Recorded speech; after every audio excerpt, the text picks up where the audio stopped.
Peter, thanks so much for coming on the show. Thanks for having me, Scott. No worries. Well, look, there's a lot of things we could discuss here. You're something of a Renaissance man.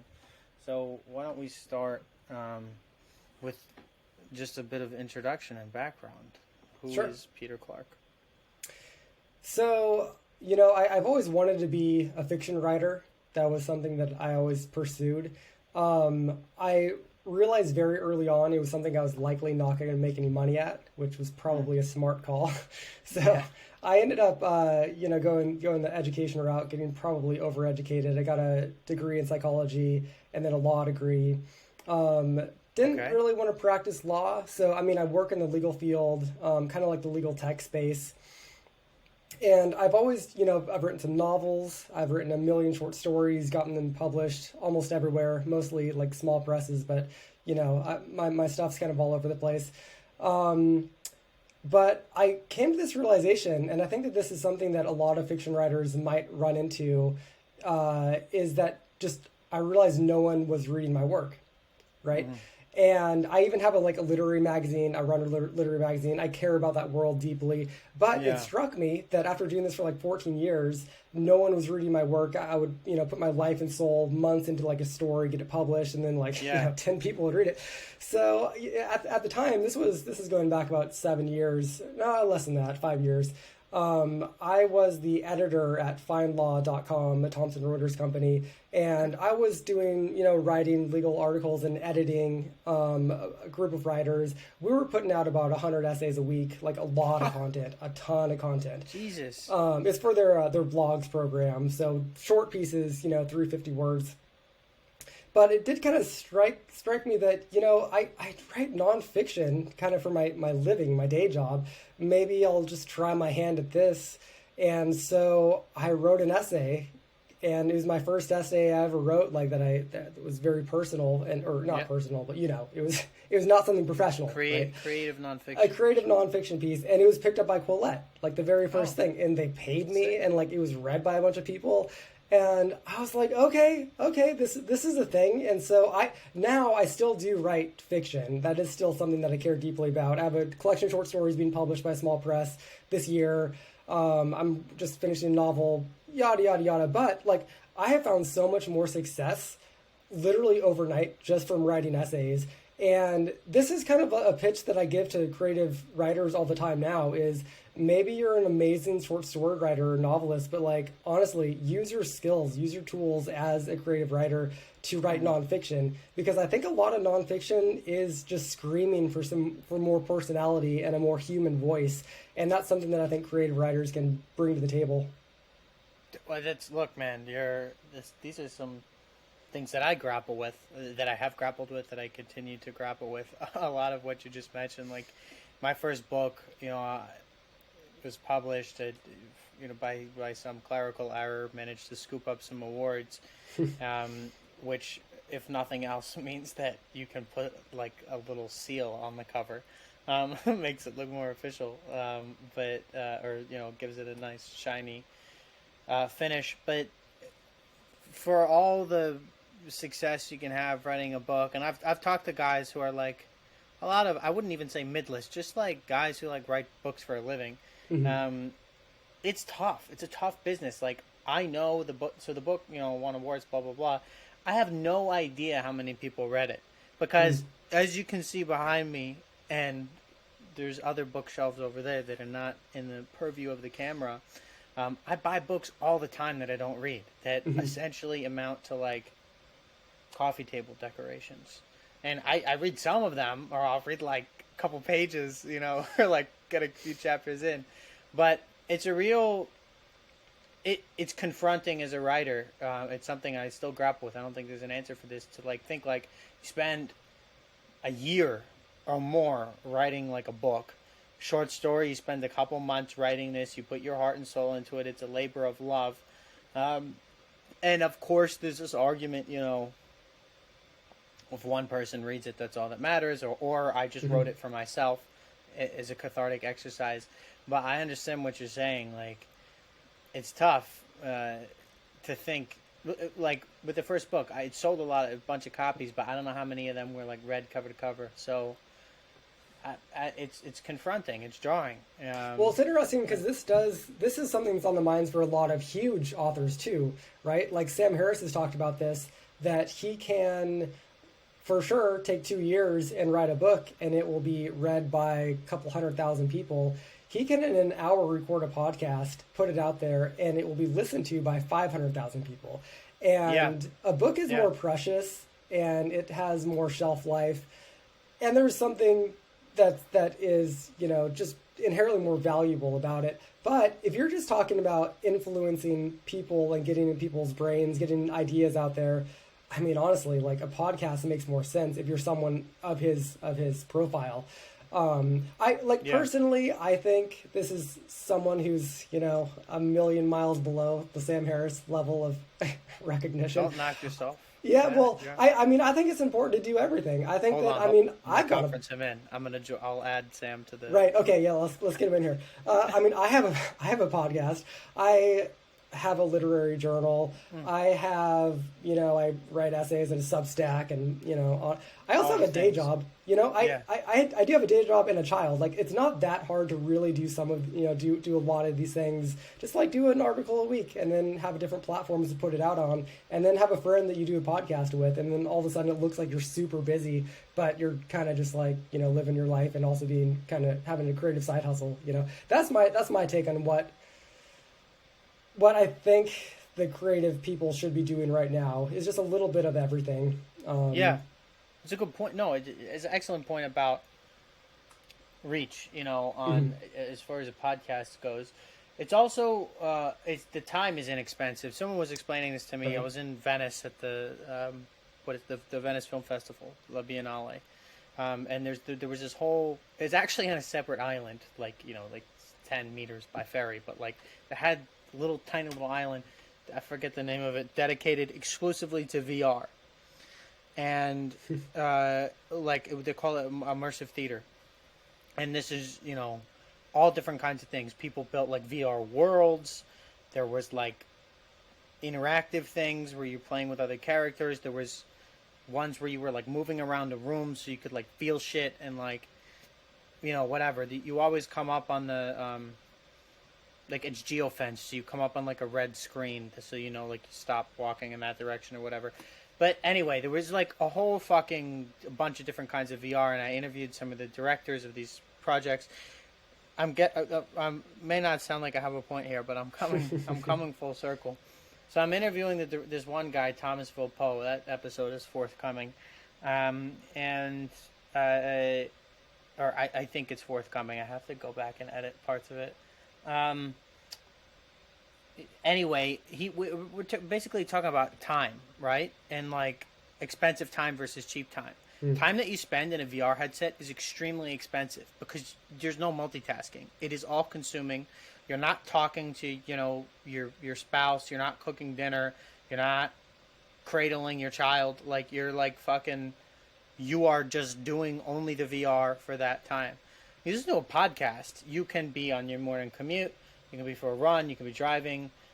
That time is significantly less expensive because you can consume whatever you can listen to an audiobook, same thing, while taking your kid for a walk, or kids aren't dogs, I don't know, like doing whatever one does with the child. Walk them, pet them, shampoo them. You can, I don't know, like the idea of time being more expensive now. Also, I think we have fucked up our brains as humans now with our attention spans. I certainly did for a while. Now I've deleted all the apps from my phone. I might re-download WhatsApp for when I moved to Argentina. But my attention span was horrible. Like I would, because of the reels, I think there was something about that hasn't been studied, or maybe it has been studied. I don't know. Where I wanted the whole story in like a shorter period of time, and I'm sitting there trying to read like Tolstoy or whatever, and I'm just like, oh, come on, man. Like I can't deal with you. Like, like move it along. Yeah, I I don't mean, know. Have you felt this attention span thing? And then also like the cheap versus expensive time. I totally understand what you mean. Like the podcast reaches a lot of people. It takes much less time to produce. May it's good to have your hands in lots of things. I don't even know. There's a couple different questions here. Let's start on Peter's thoughts because you're a smart guy on cheap time versus expensive time, and then we can move into uh, some of the other stuff. But like, what do you make of this? no, I think that that's really right. I mean, I think that one thing that people can do to make their expensive time cheaper is you can do lifestyle changes. So, for example, my most productive time in my life was when I lived in Oakland and worked in Silicon Valley, where I would commute 3 days a week, 2 hours each way to work. And so that was 4 hours Really? that I could do anything I wanted to with that time, that 4 hours. So I read a ton of books, listened to a ton of podcasts. How you're driving or you're on No, the no, oh, train? sorry. I was on the train. I should have made that clear. Yeah. Oh, I was on the train. And so, and I, Maybe wrote, you can read while you're driving. maybe, yeah, that's a little terrifying. Maybe Tesla. when yeah, when the cars get there. But, and I had a notebook that I wrote half of the short stories that are getting published in this book this year. Congratulations, And so by the way. that Mazel was tov. a thing that like started with me selling my car because I didn't start out that way. I started doing that commute in my car and I realized my life was going away. I was seeing my life pass before my eyes because my days were so truncated between going to work and then coming home, making dinner and going to bed, right? Because there was so much time I was commuting. The second I freed up my life with that train commute, all of a sudden my quote unquote expensive time kind of got very cheap. But I mean, obviously that's not something that anybody can do. I just think that I mentioned that just to say that I think that there are lifestyle tweaks that people can do to make even that VR headset time more worthwhile. There's another thing that I do in my life that I discovered very early on just because I've never had very great attention span. I love reading, but my attention span has always been shit, even before like the iPhone came along. And when I was in college, I started doing this where every time I would sit down to study, I would always first pull out a novel. And for about 10, 15 minutes, nothing crazy, I would just read the novel. That would kind of like quiet my mind, get me into like, more of a space where I'd be able to sit there and study for a while. It would also mean that I could still consume a book every 2 weeks without trying to consume a book. And this is also, to this day, this is how I, for example, keep a literary journal going, is that I don't ever say, here's 5 hours, I'm going to work on my literary journal.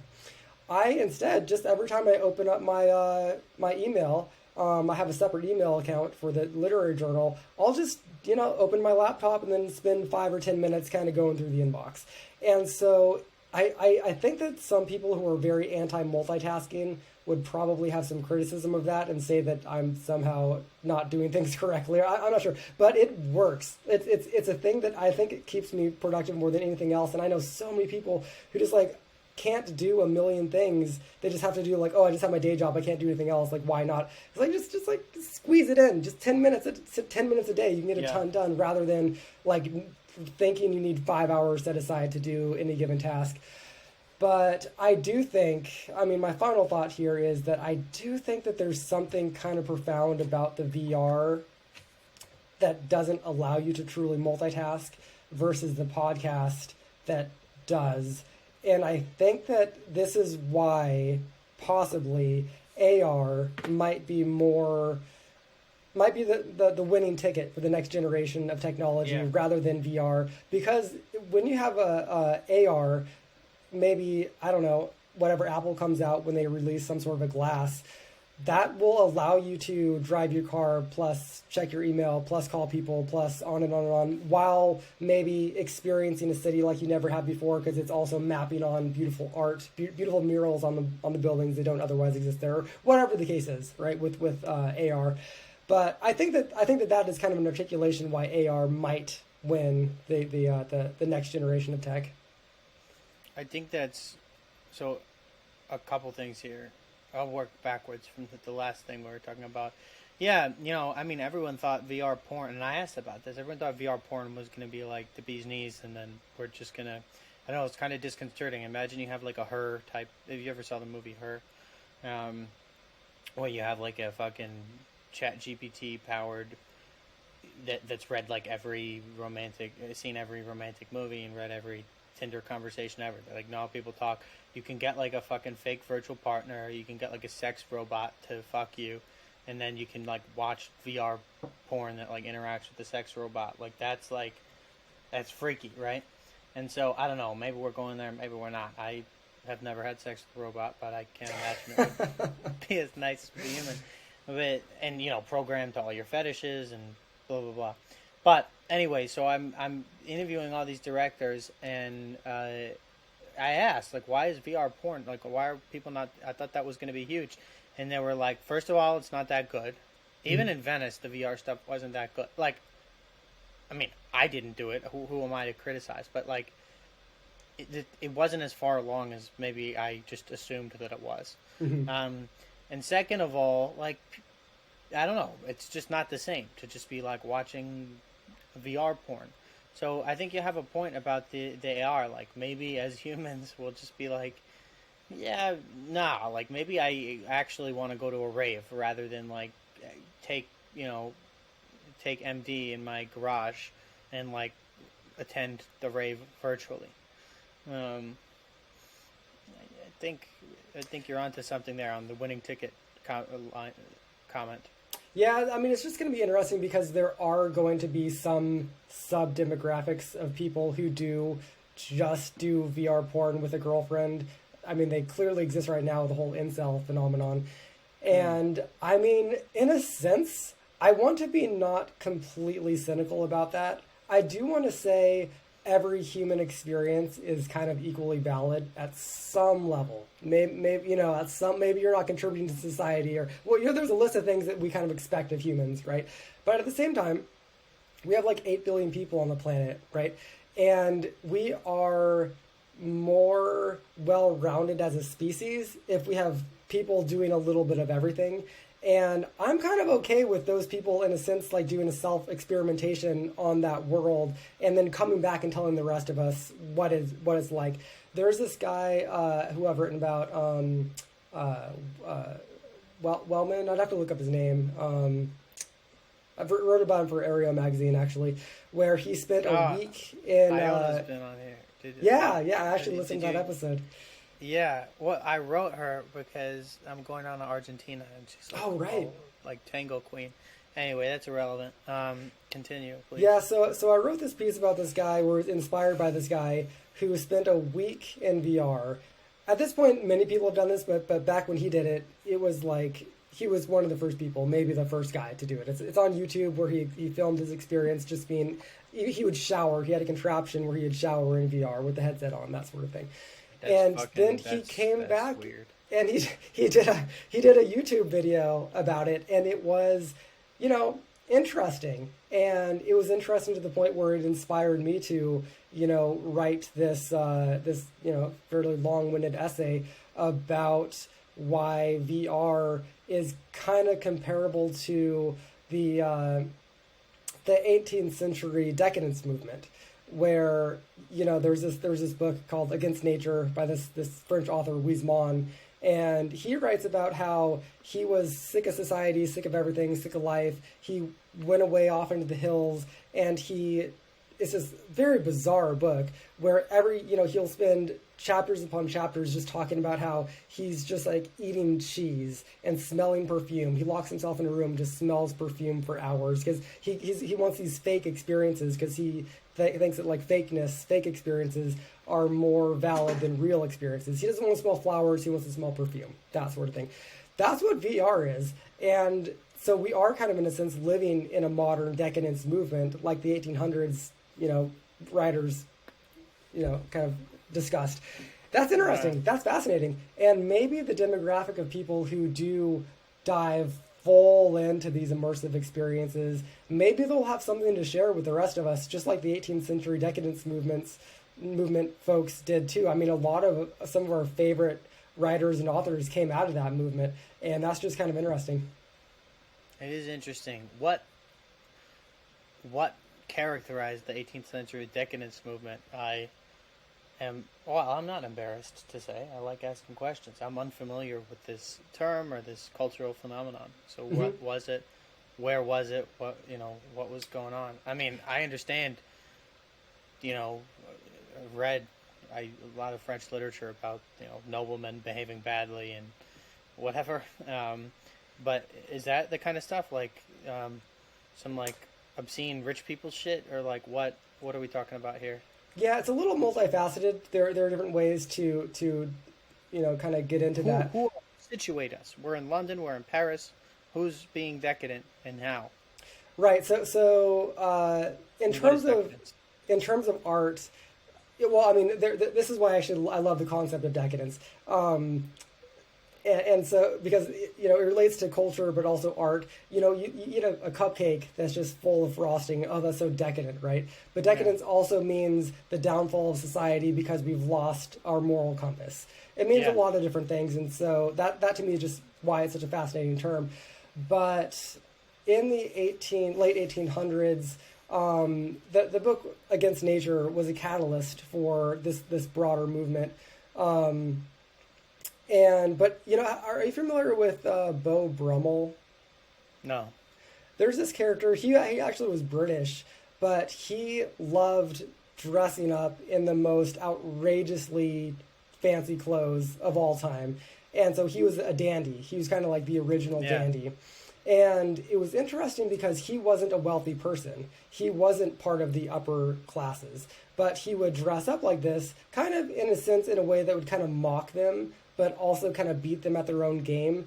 And it was just very interesting. And that kind of kicked off the whole dandyism thing that to this day is still somewhat of a phenomenon where you'll go to a poetry reading and you'll see some guy who's definitely flamboyantly dressed. Sometimes you go to a basketball game and the basketball players will come out and they'll be decked out in this like fancy suit that's like way over the top. In different subcultures, there are places where people do still like do this dandyism thing. Decadence right now mostly is associated with the downfall of society and moral decline, right? But I do think that this strain of the late 18th century decadence movement really is kind of. What do you mean movement? People were all about the dandyism and the over the camp, like camping it up, like just. Oh, absolutely, yeah. Oh, I mean, where too? What are we? Where are we talking? We're talking about London and Paris. Yeah, this is Western Europe. This is mostly a Western Europe phenomenon. But God, I'm blanking on his name. Who's the guy who wrote Windermere's Fan? Oscar Wilde. Okay, so Oscar Wilde was like a part of this, and a lot of the people in that circle were also part of this decadence movement. That it was just like very simply a rejection of everything that is natural, because we were just coming out of the Romantic era. If I'm getting this correctly, I should go back and read some of my history on this. But Romanticism was all about connecting with nature, being part of nature, that whole sort of thing. This was a rejection of that, and being into cities, being into literature and art in a very submersive way. It was submersing your life in the arts rather than thinking that you need to spend more time outdoors as a farmer. And clearly, we see a lot of that today. We see a lot of. Say that last part again. A lot of a rejection of nature and a turn towards cities and especially digital realities. Yeah. I mean, if you talk to like a younger person, it's so fascinating just how clearly they are part of this digital virtual world where their whole view of reality is it doesn't make sense without the internet. And I mean, I remember a time, obviously, when the internet didn't exist, and my whole view of the universe, I think, is painted by that versus someone who grew up and they always were playing video games on their mom's phone before they could talk, which is definitely a thing. Yeah, okay, there's a lot of directions we could go in here. Let me pick a suitable one. Well, they're all suitable. It's my podcast. I'll talk about whatever I want. But that, I think, is absolutely characteristic of our generation, of occupying a reality that is fundamentally, inextricably digital. Like, it's just woven into every part of how people interact with each other now. How we even transact. Like, I went out for drinks with the guy yesterday, and he paid for his drink in cash, and I just thought, like, I haven't seen that in a very long time. People just use Venmo, they use cards, they use, everything is well, one person pays on their card, and then you like Venmo your friends or whatever, or in Europe it's Revolut. But yeah, I mean, I think it's we tend to, like, as far as I know, like, always say, oh, the TV is going to ruin kids, or radio is going to ruin kids, or whatever.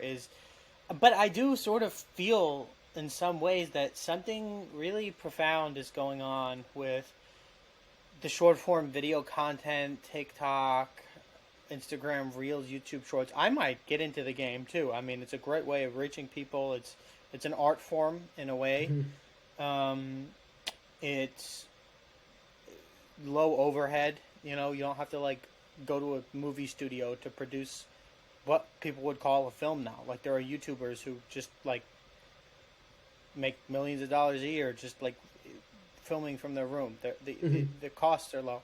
So I don't see tech, like, leaving, or it's not even just tech, but, like, everything. Venmo, Facebook, WhatsApp, the fact that you can, like, share your live location with someone, that you can, like, Google what a restaurant is and get directions. Like, I don't see that stuff leaving us anytime soon. I do know one guy, this guy David Samuels. You'd probably like his writing. He does a lot of creative nonfiction. He was on this podcast, not to toot my own horn. In the episode, I think it was episode 5, called A Quiet Revolution, where he talked about, throwing out his iPhone and, like, retreating into the forest. He moved out of Brooklyn into, like, upstate New York, and just, that's his thing. Like, he likes it. There's animals and grass and whatever else there is in upstate New York. I have a little bit of a hot take about this, which is go, please, and then we'll get into the French literature side of things. Oh, for sure. But I mean, kind of my hot take is that humans like to do a couple of things, and they are universal, and they don't change even with technology. We like to build things and tell stories. Okay. TikTok is a form of building something, and it's also a form of telling stories. You're building a video, you're building a product, and which is a creative product, which is, and it's using your mind to create something. Oh, bro, that's so smart. It's an artifact, and you're telling a story at the same time. This is what we love to do. We like to gossip and build shit, and so TikTok satisfies that, at a very basic level. I think that that's awesome. I think that also ideally it is forming a human connection with others. It's all good fun. The problem is that right now we haven't been able to really figure out how to do, IRL plus digital.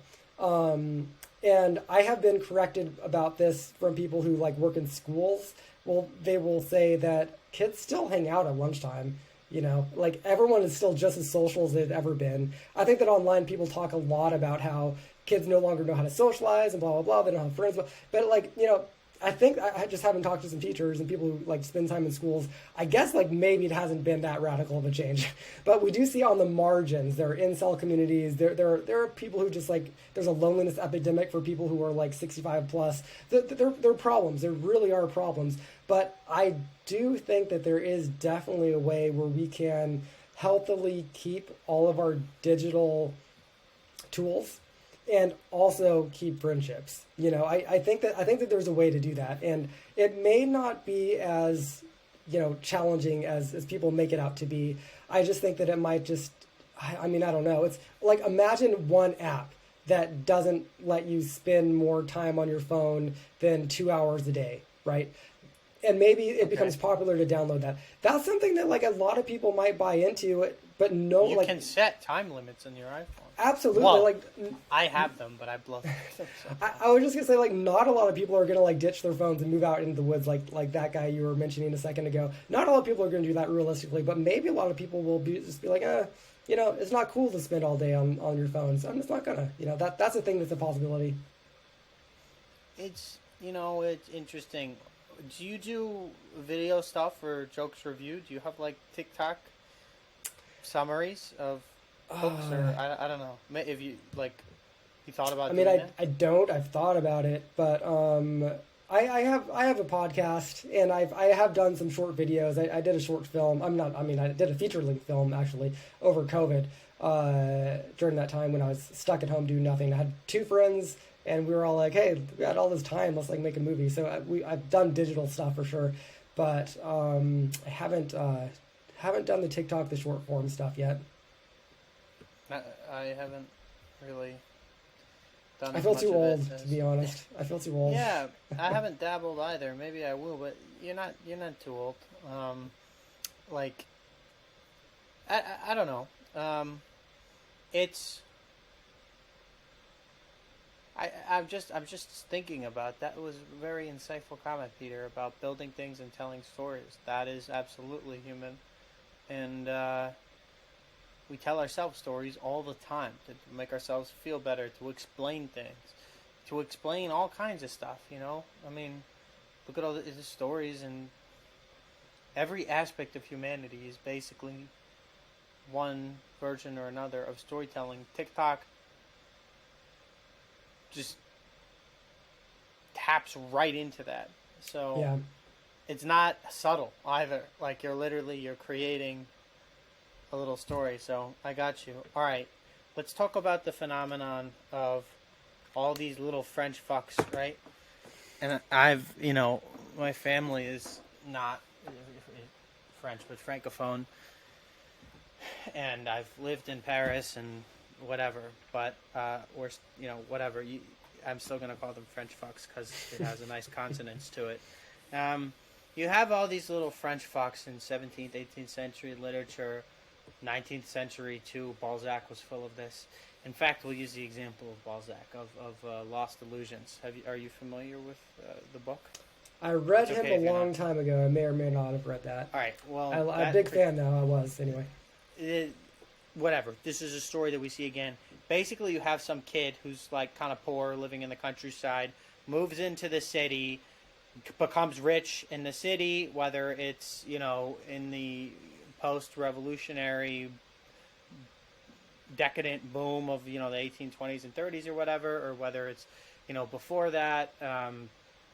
You had I forgot what year Dangerous Liaisons was published, but Dangerous Liaisons has an altogether different plot, and it's also an epistolary novel. But anyway, there seems to be a theme in French literature of, not just French literature, we see it in American literature too, of the kid moves into the city, gets corrupted by the city, and then moves back to the countryside.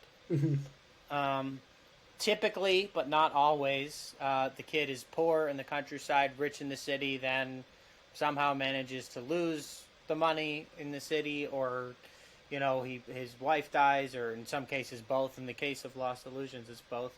Um, and the protein, among other things, is basically like the city is a morally corrupt and depraved place, and it's better to retire to the country. This is the sort of the theme of Gatsby.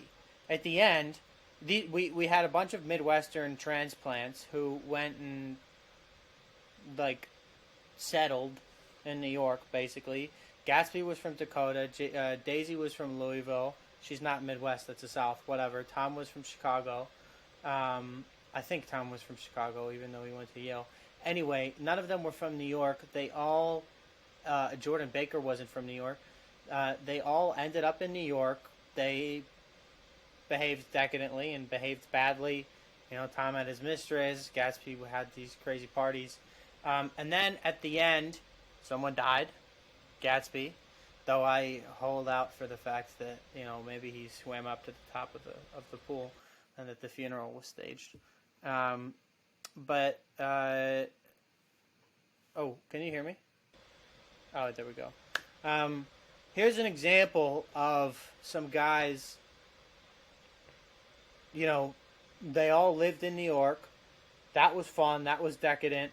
And then shit hit the fan. People died. People broke up, and then they left the city. Same thing with Lucien in Lost Illusions. He's the narrator. Little French boy from Angoulême. Moves to the city, gets rich, whatever, and then, he has to leave the city in the end. I don't remember what happens at the end of Belle Amie. They made a horrible movie about it with Robert Pattinson. I think, Georges Duras just fucks like all of the wealthy women in Paris and moseys his way into high society. I'm trying to think at the end. Oh no, at the end he does. He ends up marrying some noble like courtesan or whatever. He successfully completed his mission, which was social mobility, with the help of his little friend down south and a lot of charm. That's a separate thing. Anyway, sorry, I'm rambling, but the question is basically about this phenomenon of the kid moving into the city, getting corrupted by the city, and then leaving, and then return to the countryside. You know what I mean? Yeah, I mean, one thing that's interesting is that I do think that times have changed to a very large degree. In one sense, that's just kind of screaming at me, is that you can move to a city and do a city thing, and then you can move out. But in all of that transition, no matter how drastic it is, you're still going to have your Facebook page, you're still going to have your Twitter, you're still going to have your Gmail, you might have the same job, and transportation is such that with a car you can drive, have friends, maintain friendships with the people who live over an hour away. So your life may fundamentally not change today if you move from the city to the country versus how it might have very, very, very drastically changed in the 1800s between the city and the country. So that's kind of one thing. Another thing that's interesting is that I do think that we're starting to actually like younger folks are, last time I checked anyway, still migrating towards cities at a pretty drastic numbers. I think that 100 years ago it was something like 10% of the world population lived in cities. Now it's something like 60% of the world lives in a city. I think that includes suburbs. But I mean, the change between rural versus urban living has super drastically changed over the last 150 years. And I mean, I think that part of what's happened is cities have just become more livable. I was just living in San Francisco, and there are things, and my wife and I had a child when we were there, which is actually kind of technically why we moved out because it's so expensive. But at the same time, it wasn't bad. I mean, if it wasn't so expensive, we could have easily raised a kid in San Francisco. Her daycare was a block and a half away from our apartment. I would just walk down the hill to Valencia Street, and right there was the daycare, right? It was so convenient. We had a couple of corner stores within walking distance that had organic food, right there, a block or two away. World-class coffee shops, also a block or two away. The city amenities are for real, and they're amazing. That's San Francisco. I can't speak for all American cities like that, right?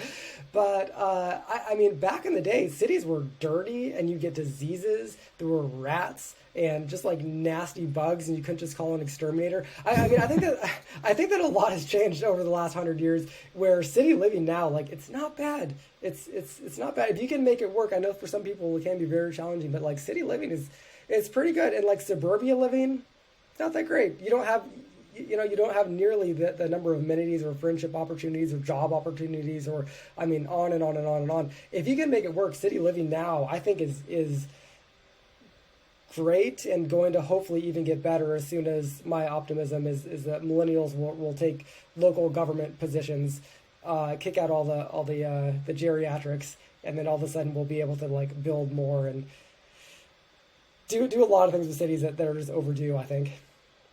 Yeah. Well, okay, I want to play with the dirtiness, and we can leave the geriatrics aside. Most of them are going to die soon anyway. I'm kidding. That's not very nice. I have friends. I have a couple of good friends who are geriatrics. And, you know, more power to them. That was just sort of a mean-spirited quip. That was unnecessary. On the subject of the dirtiness, I think that, like, let's toy around with this. That was very much part of the appeal in some ways. I, for a long time in Sydney, was involved in rather, I don't know if heavily is the appropriate adjective. I was steeped in the underground rave culture of Sydney. You know, parties, wild parties under bridges and tunnels and in the bush. We call them like bush. The bush in Australia is like desert, like uninhabitable, just fucking land. Yeah. Or like forest, I guess. It's funny because people call it the bush. There's like in a lot of cases, there's not that much like lush greenery, so there's not that many bushes. Anyway, that's irrelevant. The point is, I was involved in this underground rave culture, and a lot of these parties were very dirty. Like, we cleaned up afterwards, but they were, you know, everyone's on all kinds of drugs. Everyone's like sweating. They're like 12-hour parties in some cases that go on for multiple days. And the dirtiness was part of the appeal. Similar vibes to, I imagine, why people go to like Tresor or the Kit Kat Club or whatever in Berlin. That they don't want like a nice, clean, polished, sterile environment. They're looking for the opposite. And so when I'm thinking of Lucien in Lost Illusions or Georges in Bel Ami, or the fucking, well, that's different. I was gonna say the Underground Speakeasy in Gatsby. But that's also probably pretty clean. I guess what I'm playing around with here is that the dirtiness is one and the same with the moral depravity. People are going there because of the rats and the cockroaches and the whatever, and it's all exciting and fun, and that's part of the appeal rather than like being in your small, quiet countryside village. I don't know. What do you make of this in American literature, in French literature, in any kind of literature? You've read more than I have. Not probably. You definitely have. Well, I don't know for sure. Maybe you're lying, but I don't. It doesn't seem that way. You know what I mean? This phenomenon of like you go to the city and the city's kind of dirty and like it's cool because it's dirty and like that's exciting.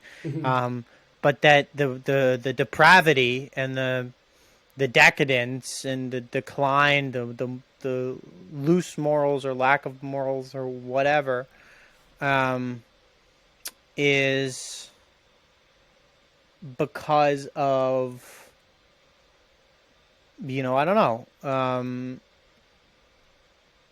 Yeah, I mean, The dirt plays into it, you know? Yeah, no, I know. I mean, one thing that is so interesting to me is that when you go to a city now, at least I'm just speaking in terms of America, but also Europe, it's so hard to get into trouble. It's really so hard to get into. So I was in Amsterdam a couple of years ago. Yeah. And it's so the red light district. It's very epic. It's kind of like what American cities dream of having in terms of like a seedy district, right? Yeah. But still, like, it's very clearly rule based. There are clearly a ton of rules. Clearly a ton of way to violate those rules and to be penalized for them. That sort of thing. In San Francisco, what do you mean it's hard to get in trouble? It's just you just said there's rules. That would mean it's easy to get in trouble. Oh, sorry. Yeah. It's hard. It's hard to. Well, I mean, kind of in a sense, like you are going to follow the rules because it's structured in such a way that you're naturally not going to break the rules, right? Like there are no like guns laying on the side of the road that are loaded that you can kill somebody with. It's very safe. It's very and all cities are kind of like this, where there are so many ways that just keep. There's not as much naturally. danger. It's not Yeah. dangerous. And so, I mean, Paris in the 1830s was absolutely dangerous. oh, absolutely, yeah. And city planners do this. Well, they will make it so that you think that you're having a radical night out, but really, you're walking through some very safe streets. And I mean, this is how cities are designed. They're designed to be playgrounds in a sense, but safe playgrounds where you kind of can't get into too much trouble. But I mean, in terms of literature, I do think that I'm trying to reach for a great example, but like one thing that just keeps on my mind is On the Road by Jack Kerouac. Not Great necessarily book. one of my favorite. Yeah, I mean, it's not. He's not my favorite beat by any chance, but he said some things that are pretty like on point. Such Which as, or so sorry, I don't mean to interrupt. Go ahead with the Kerouac point. yeah, well, I mean, it's he did this thing where he was always going between traveling and going to big cities and going to like the ultra hubs of a big city and having this wild experience and hanging out with literally the craziest people that were alive at that time, the biggest personalities, right? And he documents all of this and ends up, having like these decadent experiences, you could say. But there's this moment in On the Road where he is someplace, I think around Monterey, where he needed monies, I believe. So he's working on a farm, and he falls to his knees and like has his fingers in the dirt, and he's like, "This is real. This is real life. I could be in this dirt for the rest of my life and settle here, and this is all that I need to be sustained as a person." Right. Which I think that one thing that's real about that is I do think that there is something about cities that is like they are kind of fake in kind of a bad way. They really are. They Okay. are, yeah. They don't yet provide us with real experiences. Oh, yeah. Yeah, yeah. They're kind of like pseudo real experiences in a sense. Yeah. It's smart. Yeah, maybe the idea is that no one can live in a city forever. Is that what you're getting at?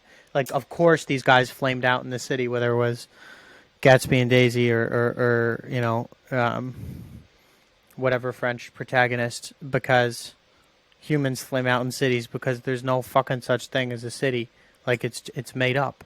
Yeah, totally. It's a simulation of what a house is. It's a simulation of what a street is, and they're all these simulations are piled on top of each other. Maybe I do think on a practical level, humans are going to keep migrating towards cities. Part of that is just because the suburbs, exurbs, and a lot of times small towns are just economically unsustainable. A lot of times, suburbs are always on the verge of going bankrupt, at least in America, and to sustain themselves with their tax base, they have to keep growing, and at some point, those are going to break, and they just can't grow anymore because the infrastructure is just so expensive to maintain that they need an ever increasingly large tax base to maintain them. Whereas cities, if you live in a city, you are taking up way fewer resources in terms of energy and resources, water, and on and on and on and on, than if you live in a suburb. And, as we do, we're kind of in this place where we want to, look towards being more sustainable as a human species. That means living in a city and not a small town.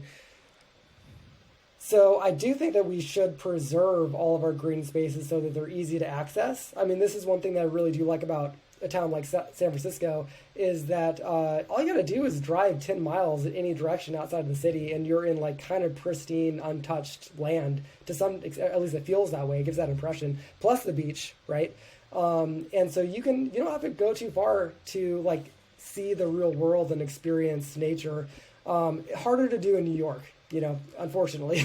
But there are places where you can definitely have the best of both worlds. Yeah, absolutely. I think we've made some progress here on the subject of cities and dirtiness and why this is a theme in literature.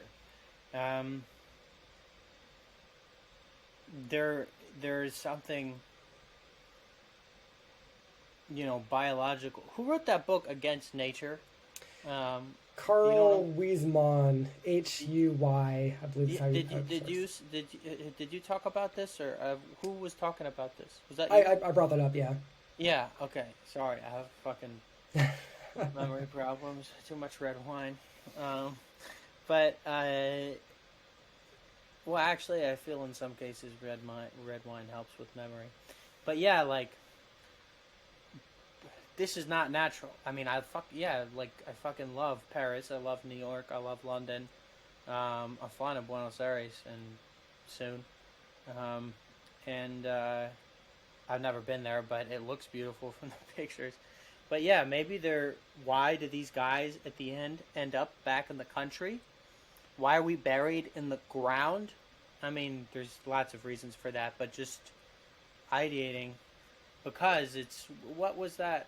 First of all, I'm Jewish, but there's that biblical verse, Genesis 3:19. Maybe it's like, "From dust thou came, and into dust thou shalt return," or Mm-hmm. something to that effect. That we like came from dust, and then we're gonna just be dust again. Um, that's interesting. Okay, on the subject of I don't know. Do you have anything to add here before I throw another question at I you? think that's. I'm down to move on to the next topic. Well, too bad. You just went into the dust. Okay. No, it's fine. Books. What are some of your favorites and why? So one of my most recent favorites is Aunt Kind by the film director Charlie Kaufman. Okay. And it's one of the most phenomenal books that I've read. I'm so just shocked that it exists. It is, this like 400 plus page tome that is kind of in the genre of like a postmodern book because it's like self-aware of itself or whatever, like Charlie Kaufman's movies often are.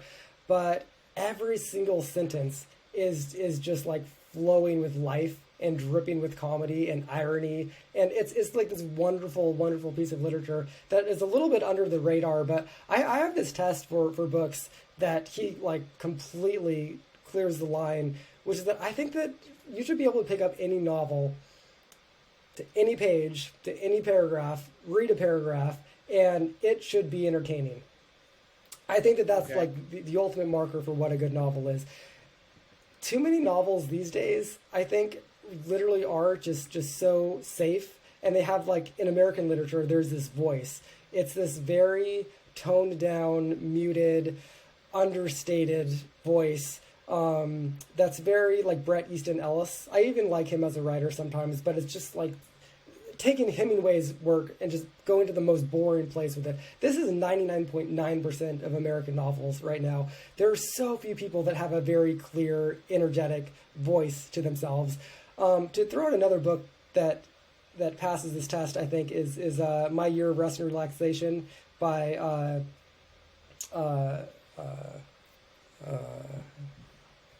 Moshfegh, Tessa Moshfegh.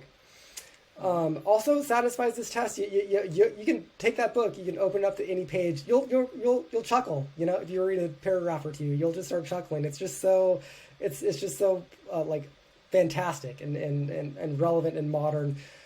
There really aren't too many modern books like that I've seen. I would have to start naming classics to really add to this list. But those are two that I would definitely recommend to anybody who's into modern literature.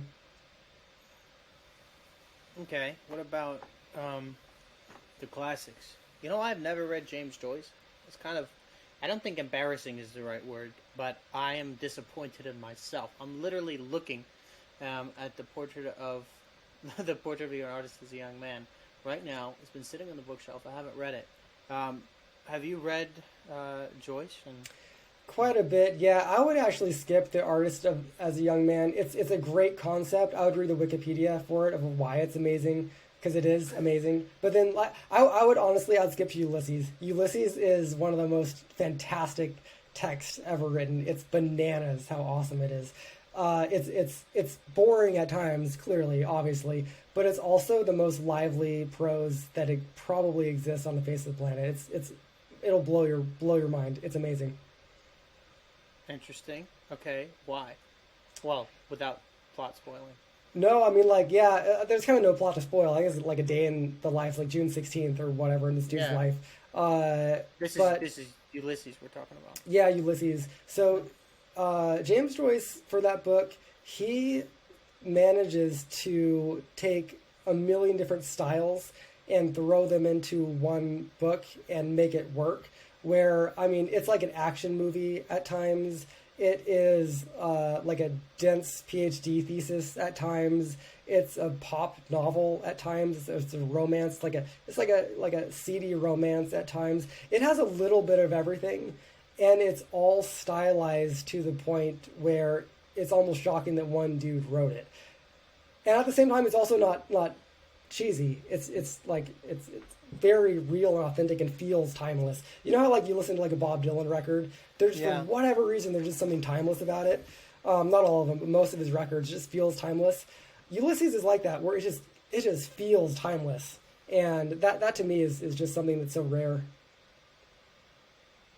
I've just finished the book I'm currently reading, so Ulysses might just be next. I read it over about a year because I didn't want to pressure myself to like go through it. So it was one of those books that before I went to bed every night I would just read 2 pages, which again is part of my whole like I have a short attention span, but I'm still gonna make it work lifestyle. Oh, you know what I have to read too is The Unbearable Lightness of Being. I think it takes place in Argentina. That is a great book. Yeah, is it Eastern Europe. It takes place in Eastern Europe. Oh well,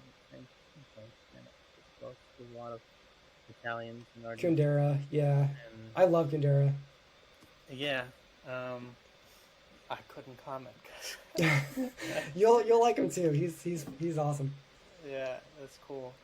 All right, let's talk about the Singularity. Well, I want to be respectful of your time, so I won't pepper you with too many questions. But this is disconcerting, man. The robots are gonna fucking kill us and then use us to, I don't know, for nefarious purposes. What's going on? What is the Singularity? Okay, well, yeah, I guess for context, a couple of years ago, I wrote the Singularity Survival Guide. Yeah.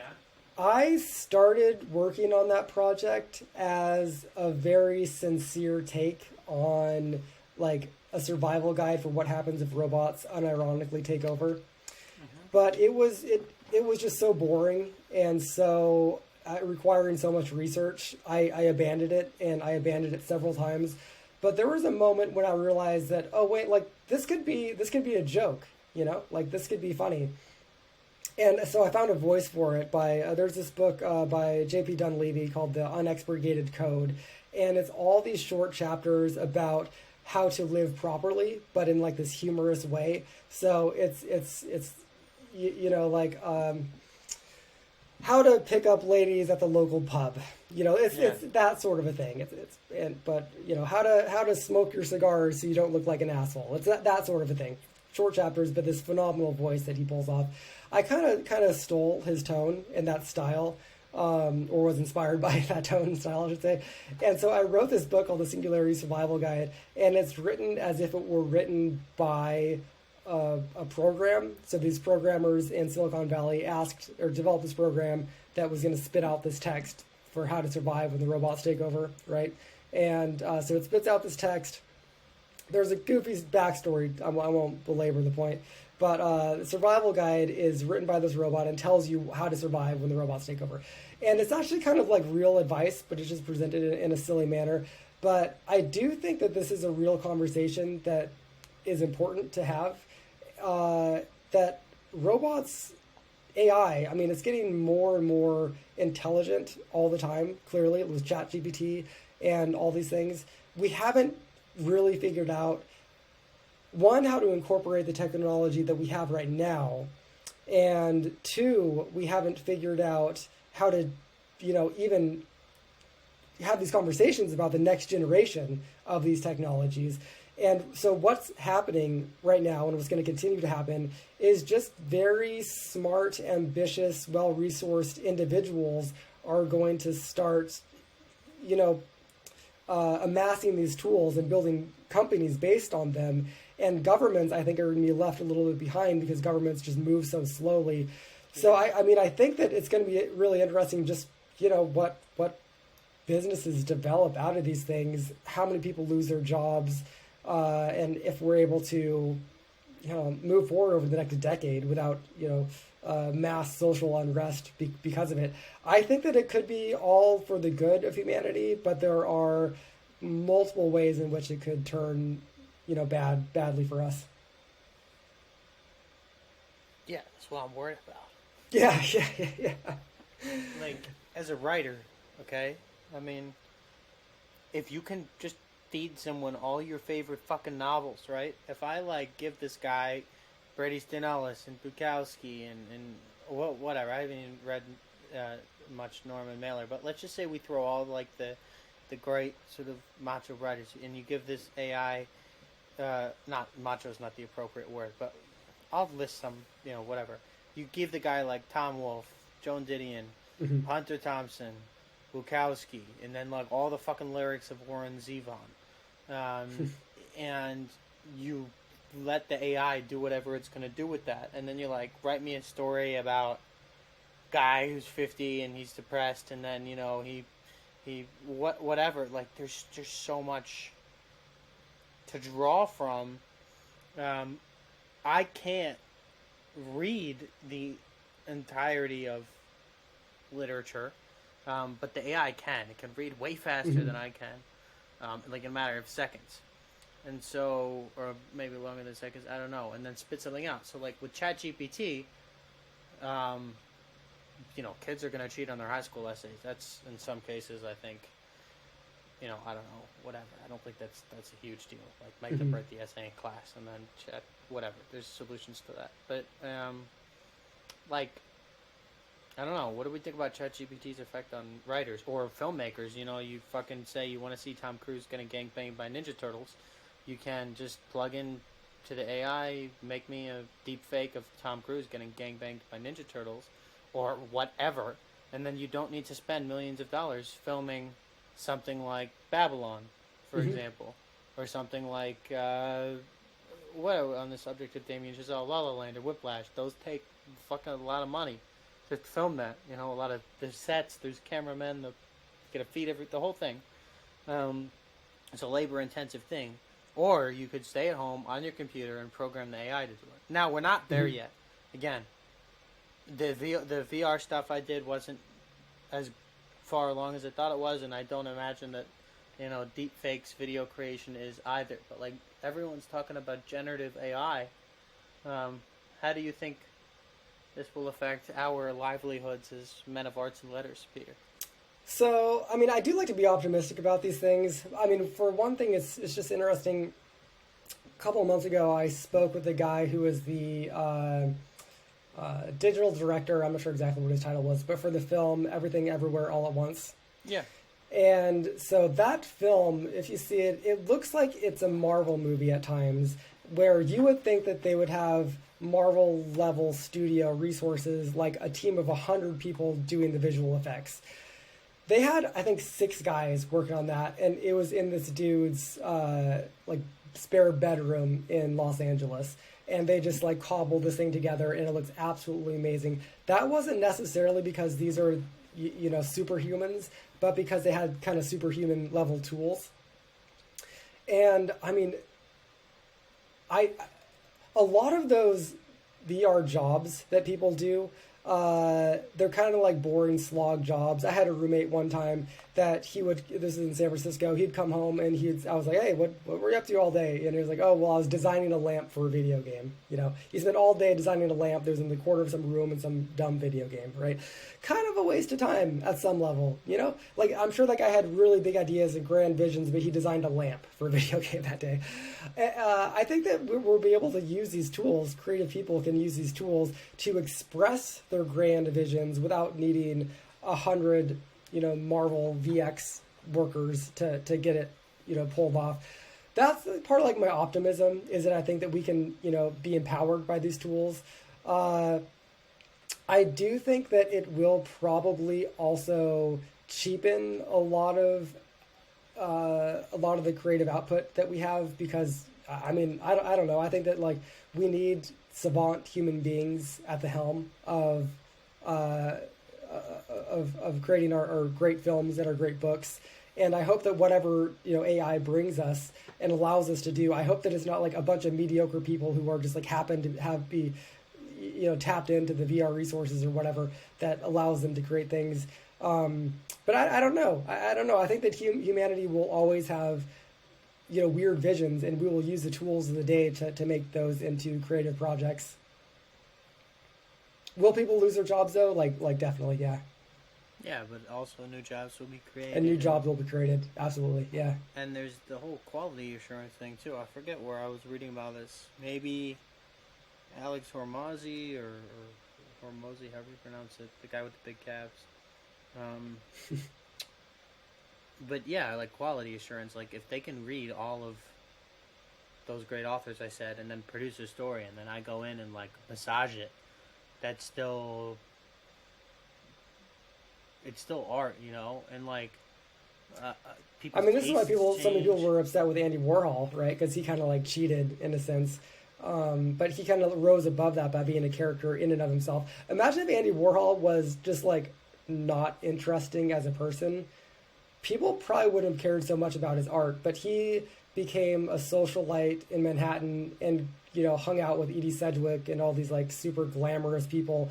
If he didn't have that social life, I don't think that his art would have been quite as impactful or even remotely as impactful. There's something about being a cool person that, like, this, it sounds so stupid to say, right? But someone who's a cool person, people want to associate with them because being associated with cool people makes you cool. That coolness rubs off on you. So it's not even about like the art at some level. It's about like a cool person doing something that you can associate with that person.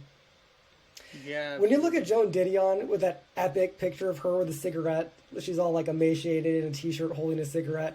Like, who cares what the fuck she wrote? She looks so good that like people want to read her books. Like, people will pick up a book just because that is on the back cover of it. That sounds dumb, but it's also completely true. Yeah. Sorry, I'm just firing. Like on marketing, like, yeah, your jacket cover fucking matters. On my jacket cover on my book, I have like leopard print pants on, and nice. Now like I happen to wear leopard print pants in other aspects of my life, but like it's, I don't know, I liked it. It's better than like wearing a suit, I think. And Tom Wolfe would go around in his white suit, and that was like part of the thing. That was his thing. He's marked himself as an outsider. So, actually, I have The Bonfire of the Vanities. Maybe I should read that next. But, anyway. Yeah, I think that absolutely, like, being a cool, fucking interesting person, like, you are your brand, you know? Yeah. Warhol tapped into that. Didion, to some extent, tapped into that. Though, her and her husband, John, they hosted parties and such in San Francisco, but I don't know. Didion, in some ways, is like quaint. I don't know if that's the right word. I think it's appropriate. I wrote my thesis on Didion. On Hunter Thompson, Joan Didion, and George Plimpton, but there was a chapter about Didion. I think quaint might be the right word. Yeah. I don't know. Well, I do know. I think absolutely the art and the artist in a lot of these people is one and the same. Yeah. Oh, I think so too. I do think that being an artist is always going to be part of, being a human, no matter what creative tools exist. So, for example, one of my favorite mugs that I drink coffee out of, like almost literally every day, it was created by my wife's friend in San Francisco who has, a pottery kiln thing. She does pottery. It's just cooler than all the other mugs that we have. I just really like it. It's got that human touch that's also just very special.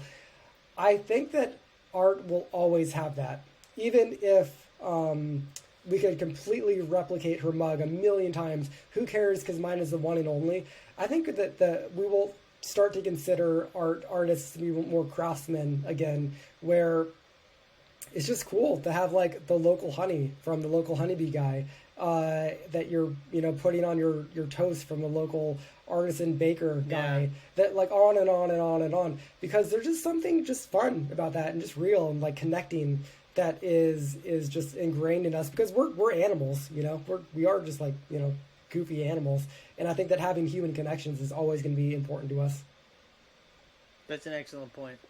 And I do like the fucking organic farmers market, whatever. Like better than processed. Like, You know. honest to God, the worst lifestyle in the world is the American who lives in the suburbs, never walks, only eats fast food, goes to the movies,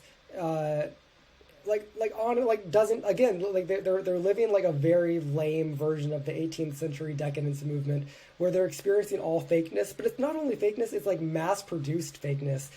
It's corporate fakeness, and there's something just soulless about that. That I know people like that. I feel sorry for all of them because there's something dead about that life that so many people are leading, and it's just not that hard to just not have that experience, to live in a neighborhood that's walkable, to have a coffee shop where you know the name of the barista, to just certain things, just very, very small tweaks to your lifestyle. Then all of a sudden, maybe you still have like some decadent life in a sense where you're like living in fakeness and some like simulation of reality.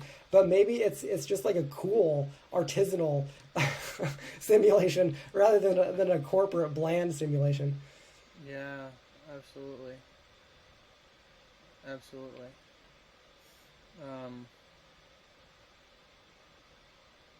I don't want to know people like that. It's Yeah, not nice to say. I don't want to spend any time around them. It's so disgusting to me. Like, and I think disgusting, I don't use that word lightly, is the appropriate word. I am revolted by the fast food, the sedentary lifestyle. Like,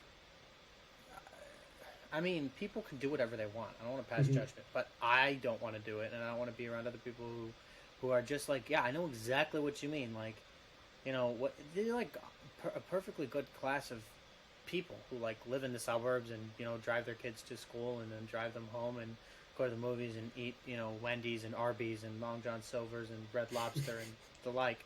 But like, it's just so. I mean, on the subject of Andrew Tate is a problematic guy. I probably shouldn't even say his name. It'll get the podcast blacklisted.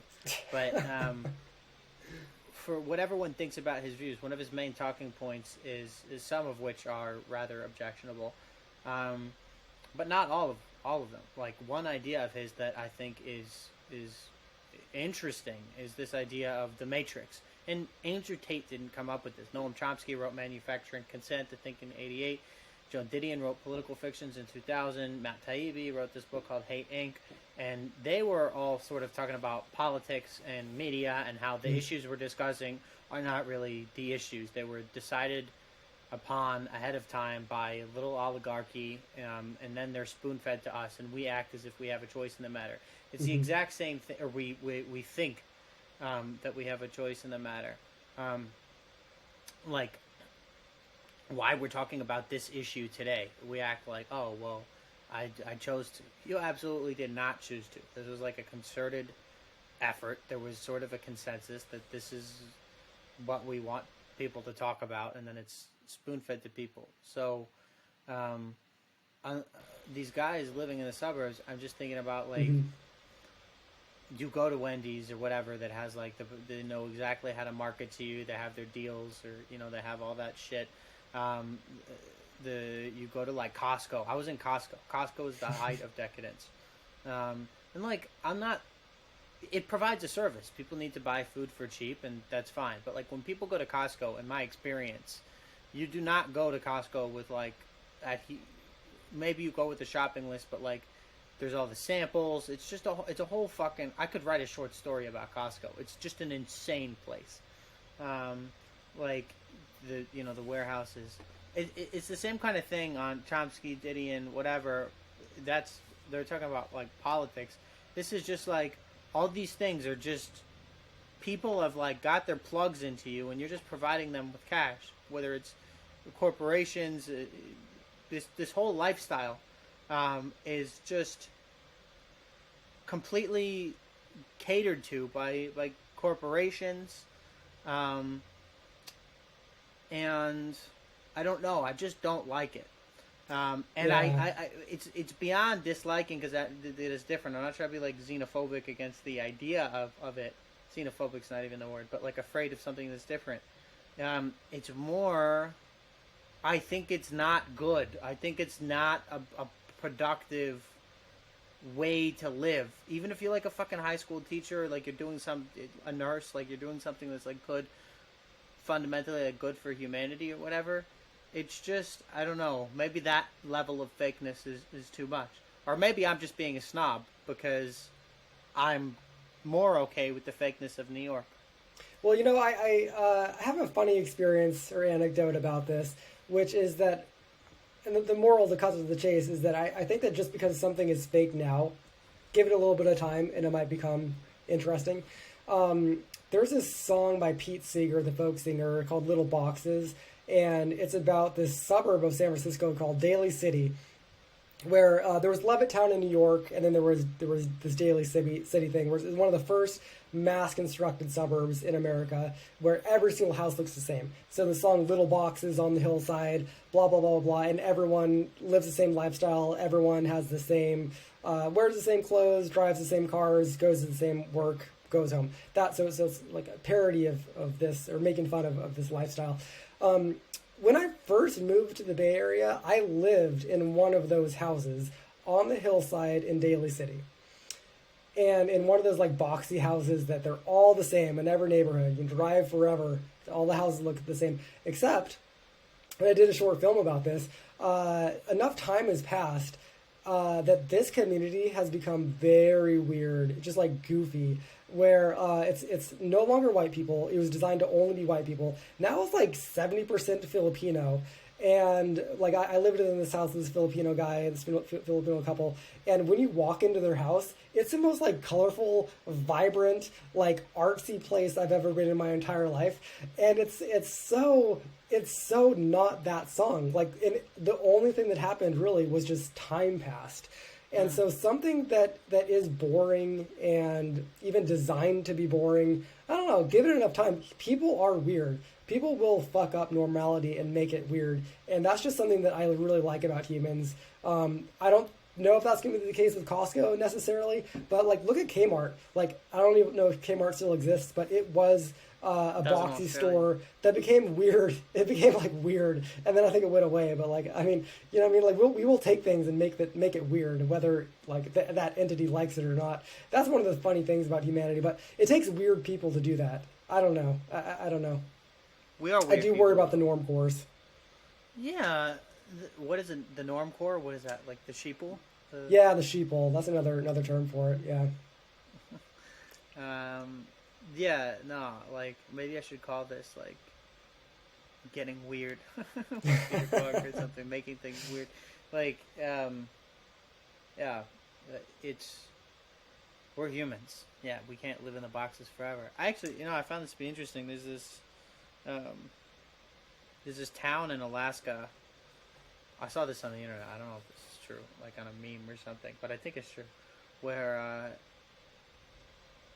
everyone lives in like one building. The entire town lives in this one fucking massive building. Oh, whoa! And it's a small town. I don't know, a 1,000 people or a few thousand people.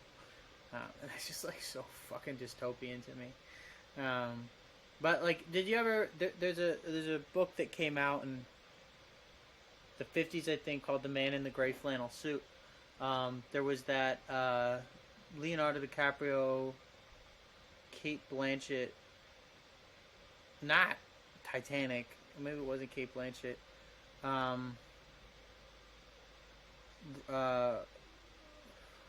What's the movie?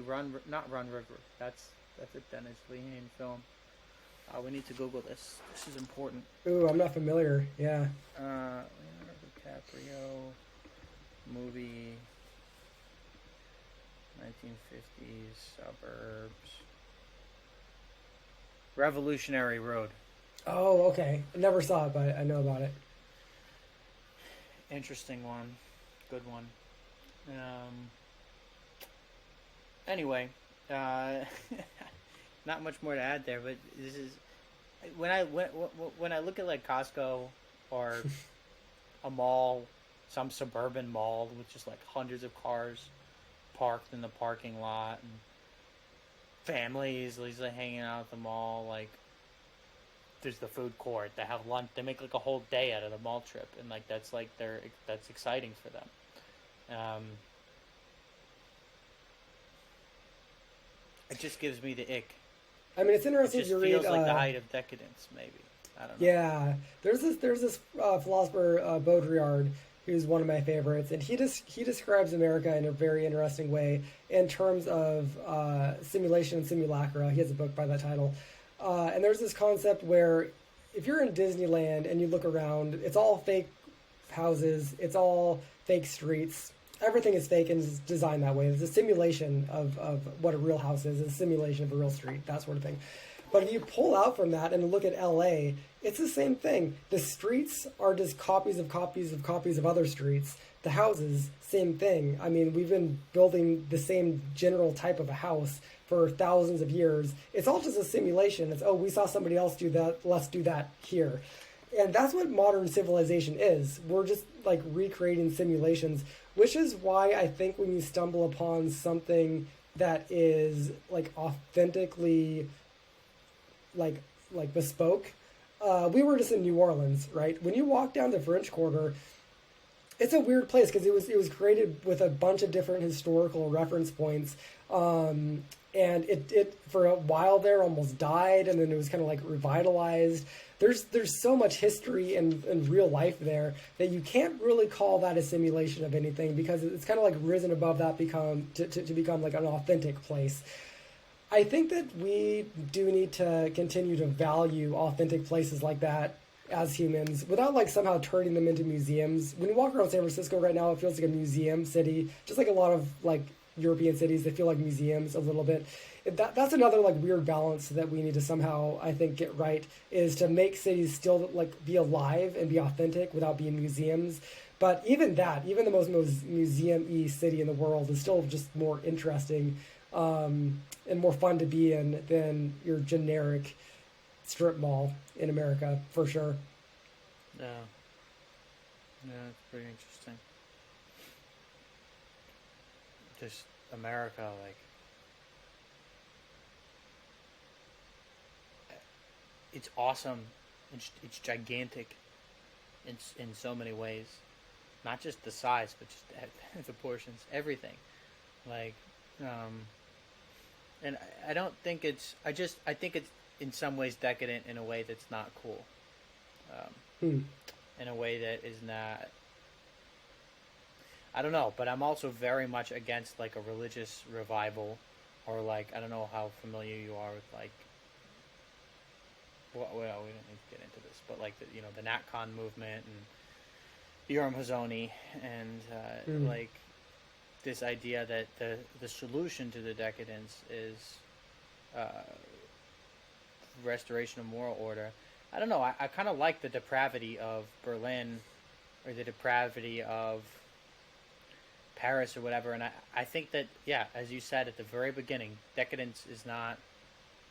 It comes in many shapes and flavors. And you could call